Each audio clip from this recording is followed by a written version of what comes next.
প্রিয় দর্শক, আমরা অবস্থান করছি সিলেটের উপশহর এলাকায় অবস্থান করছি এবং উপশহর সিলেট নগরীর সবচেয়ে বেশি ক্ষতিগ্রস্ত হয়েছিল চলমান বন্যার কারণে। এবং আমরা বারবারই আপডেট জানাচ্ছিলাম যে সিলেটের উপশহর সহ সিলেটের বেশ কিছু এলাকা পানির নিচে তলিয়ে গেছে এবং বিশেষ করে পানির নিচে তলিয়ে যাওয়ার কারণে কিন্তু মানুষের বাসাবাড়ি এবং নানা দুর্ভোগে মানুষজন পড়তে হয়েছে। কিন্তু এই মুহূর্তে সবচেয়ে সুখের এবং সবচেয়ে ভালো খবর হচ্ছে সুরমার পানি কমতে শুরু করছে এবং যেহেতু সুরমার পানি কমতে শুরু করছে সিলেট নগরীর সব জায়গায় কিন্তু পানি কমছে। এবং আরেকটি বিষয় হচ্ছে সিলেটের কুশিয়ারা নদীর পানি বাড়ছে এবং কুশিয়ারা নদীর পানি যেহেতু বাড়ছে সেই ক্ষেত্রে সিলেটের ফেঞ্চুগঞ্জ উপজেলার নতুন নতুন এলাকা প্লাবিত হচ্ছে। এবং আপনাদেরকে আরেকটি বিষয় জানিয়ে রাখি, সিলেট সিটি কর্পোরেশনের উদ্যোগে একটু আগেই কিন্তু প্রাকৃতিক দুর্যোগ ব্যবস্থাপনা কমিটির একটি সভা হয়েছিল। সেই সভায় কিন্তু বেশ কিছু সিদ্ধান্ত হয়েছে। সেখানে পররাষ্ট্রমন্ত্রী ডক্টর একে আব্দুল মোমিন বক্তব্য রেখেছেন এবং আমরা আপনাদেরকে যেমনটি বলছিলাম সিলেটের উপশহর এলাকায় আমরা অবস্থান করছি এবং এই এলাকার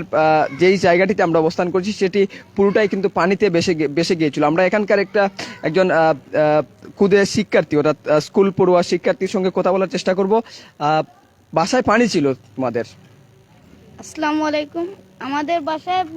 আমাদের বাসায় এখানে অনেক পানি ছিল। আমি স্কুলে যেতে পারিনি। 3 দিন ধরে আমি ঘরে বন্দি, কোথাও বাড়াতেও পারছি না, এখানে অনেক পানি জমে থাকার জন্য।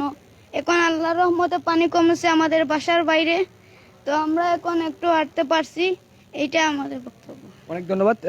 প্রিয় দর্শক, যেমনটি তিনি বলছিলেন যে স্কুলে যেতে পারছিলেন না এবং স্কুলে না যাওয়ার কারণে কিন্তু পানিবন্দী ছিলেন, সেই পানিবন্দী থেকে একটু রেহাই মিলছে তাদের। এবং আমরা যদি একটু চিত্র আপনাদেরকে দেখানোর চেষ্টা করি যে এই বাসাটিও কিন্তু পানির নিচে ছিল, কিন্তু এই মুহূর্তে পানি কমতে শুরু করেছে। কিন্তু পানি কমার কারণে কিন্তু আপৎকালীন যে দুর্যোগ সেটি কিন্তু বাড়ছে। আপৎকালীন দুর্যোগ বলতে স্বাস্থ্যগত যে সমস্যা রয়েছে এবং বিদ্যুৎ, সুপ্রিয় পানি এবং বন্যা পরবর্তী সময়ে যে সমস্যাগুলো হয় সেই সমস্যাগুলো বাড়ছে এবং সেই সমস্যা সমাধান ইতিমধ্যে কিন্তু সংশ্লিষ্ট যারা রয়েছেন তারা কিন্তু ইতিমধ্যে এই ব্যবস্থা নিচ্ছেন। তো এই ছিল সিলেট নগরীর বন্যা পরিস্থিতির সর্বশেষ।